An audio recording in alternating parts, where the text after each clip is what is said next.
Okay, I got some coffee, and my whole story can be very nerve jangling, and I'm sorry about how rough I've sounded. I'm gonna try to sound a little better. Got my coffee, and yes, I'm a smoker, so shoot me. I wanted to run past the part where I might have, well, I'm pretty sure I was kind of vague um, about the locks on the doors when they wanted to put me in prison.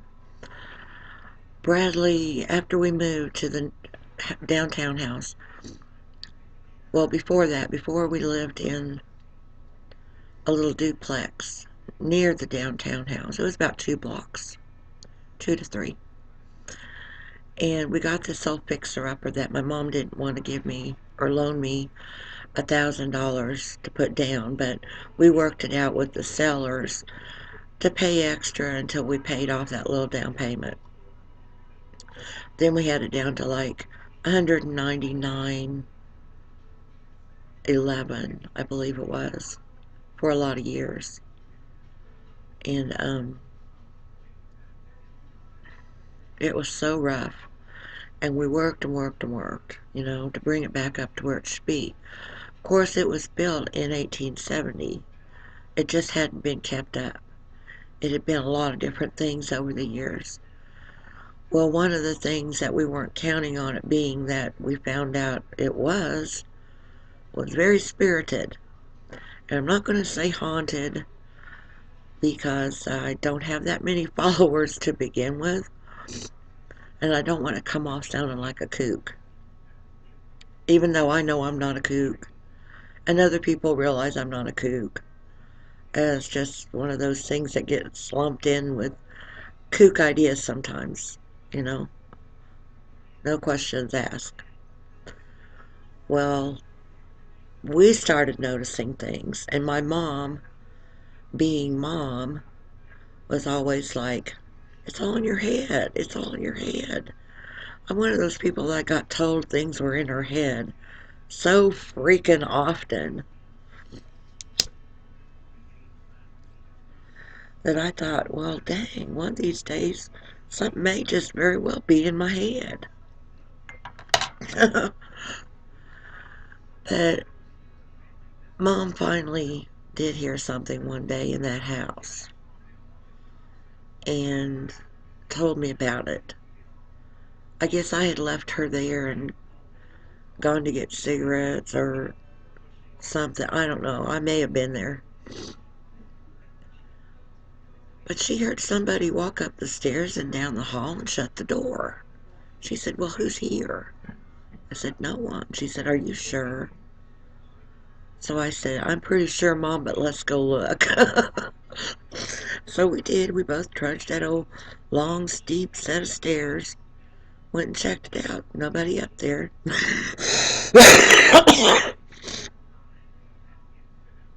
Pardon me.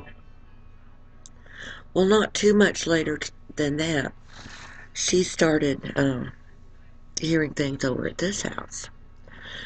Now, of course, Mrs. McVeigh, one of the founders of Sedalia, him and, well, Absalom McVeigh and General Smith, founded this town, and this house was one of Mr. McVeigh's houses. He first lived next door to the west of me and lived there while he built this one, which is in a lot better shape than the other one, and he put a lot more into this one. You can tell by looking at it. And his wife died here, and then later my mom died here. So I was telling Bradley, I want to move, or I'm going to be maybe the third woman that dies in this house. I don't want to do that. I'd rather, in a house I really like. This one needs so much that we can't afford it. So she told me about the story that night about hearing somebody or see her and Dad had fallen asleep in their respective chairs in front of the TV here. She in her place on the couch, and Dad across from her in his recliner. both dozed off, which was common for them. And when she woke up, what she saw walk across the floor was a younger Indian man with long dark hair and some kind of club jacket on with either embroidery or paint. You know how the club jackets are. And she said he walked across in front of her into the what they called the front bedroom, which is Brad's bedroom now. See, back in the day, you would have a guest bedroom. Well, if you didn't have guests all the time, it could be something else, just for storage. She used to keep her off-season clothes in there. But it could be called a guest room, and it's just kept ready for someone. Well, it's Brad's room now, anyhow. So she woke Dad up. Andy, Andy, wake up. And she made him go through the house with his gun, checking the house. She had become that convinced that someone had walked in on her, which wouldn't surprise me. They do that kind of crazy stuff all the time. Okay, so, well, our house was known to be spirited, like I had said. And I can remember walking up the stairs and Bradley be on his floor in his room playing, just a talking. Nobody in there. I'd say, well, who you talking to, honey? My friend. He had a little invisible playmate. Well, I think he might have gotten spooked. You know how little kids are more sensitive, and people with trauma, and people with different backgrounds that, well, they could be retarded and be more sensitive. They see a different level than what we see. So he might have gotten spooked and he started his running away. And we hadn't gotten him diagnosed yet. And I wish we had it, though. It would have saved a lot of trouble. My mom ended up thinking that because he was running away, that we were doing something to him. So she said, no, Veronica Lynn, kids don't just get up and run away. You tell me, what are you doing to that kid? I want to know. She was very, very protective. Nothing, Mom, I swear to God. And I meant it. I was swearing to God. Well, further down the road, after she had gotten guardianship, because it just didn't work out in their minds that any other possible thing could have been wrong, not hyperactivity or anything. But we didn't have what we have now. We didn't have computer to entertain him and a whole bunch of cable channels. You know, we didn't have that. We had the radio and the TV and a few channels, but now we've got buku channels. And she called me all frantic one day. Veronica, Veronica, will you jump in the van and try to find your son? I was laying here sleeping on the couch, and he got up on the footstool and unhooked the door. See, my dad had drilled the door so he could put a screw eye and a hook on there, on the metal storm door, which is a good thing, you know. And I said, what'd you do to him? You know kids don't just get up and run off or nothing. What'd you do? She said, oh, Veronica, please, we'll talk about this later. And so I did, and I was really scared, you know. I had no idea what could have become of my baby. And he was still very little and still had all the curls, you know, in his hair. And um, at one point, I was just so much in fear. I pulled over, held my palms to the sky, and asked the angels to drive the car, to steer the van. And first thing you know, I was driving this way and that way. And I was down there by uh, the Amtrak station on the north side of Main Street, Sedalia. And I just happened to own a pair of Ray-Bans. And Ray-Bans were made for pilots so they could see. And I'd gotten them marked down, when they do catalog returns at the base, at the BX. That's where I got them. They had been like $150 some sunglasses. I paid 107 for them, which at the time I had money, so it wasn't a big thing. Plus, I had my star card, and I used the daylights out of the star card too.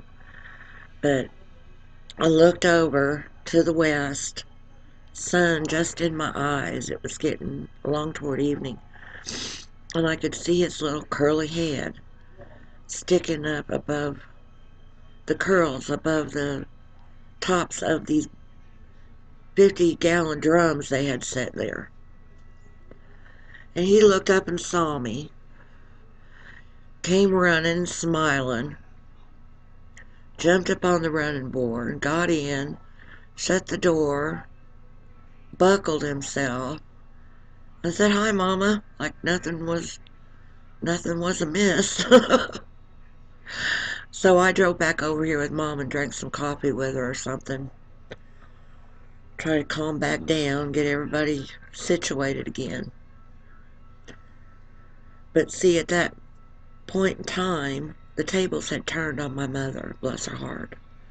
She had been convinced previously that we had done something to him, even though we were swearing up and down to God that we didn't.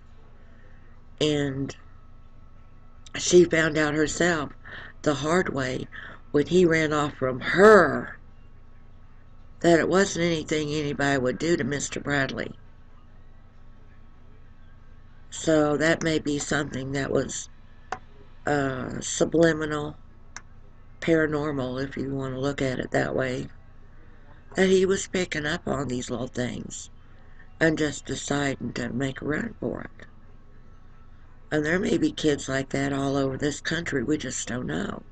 And their parents are put through sheer hell, just like we were. Which is very unfortunate because a lot of families do not withstand that test. And they crumble to pieces. It's very sad. So I tell my story in hopes it will help someone else. I don't care about anything else. But I don't think parents should have to go through things like that, because there are ways to find the things out that they need to know to set things right, to square it away. So I will be back on another little bit and piece of my crazy story. Maybe someday a book will come of it, Give me a little bit of something to hold on to. Keep going forward, that someday things will iron out. Now, I'm not in trouble now. I'm not in trouble with the law or any government agency or anything. I'm probably on a watch list, though. I wouldn't doubt it. I don't know why. I don't know specifics, but it wouldn't surprise me. And I don't know that they would have to tell us if we were. So, but anyhow, getting down to under my 15 minutes again. When I get my taxes paid, I might go ahead and get a upgrade on this Screencast-O-Matic. It's probably not very much, 10 or 15 bucks, I think. Then I won't have to do these 15 minutes, but it does give me a break in between times, upload and work out the annotations and add my notes and description. So I think 15 minutes is a good amount of time to work with. At least for now. I'm no pro. Shh, don't tell no one you know that now. See you next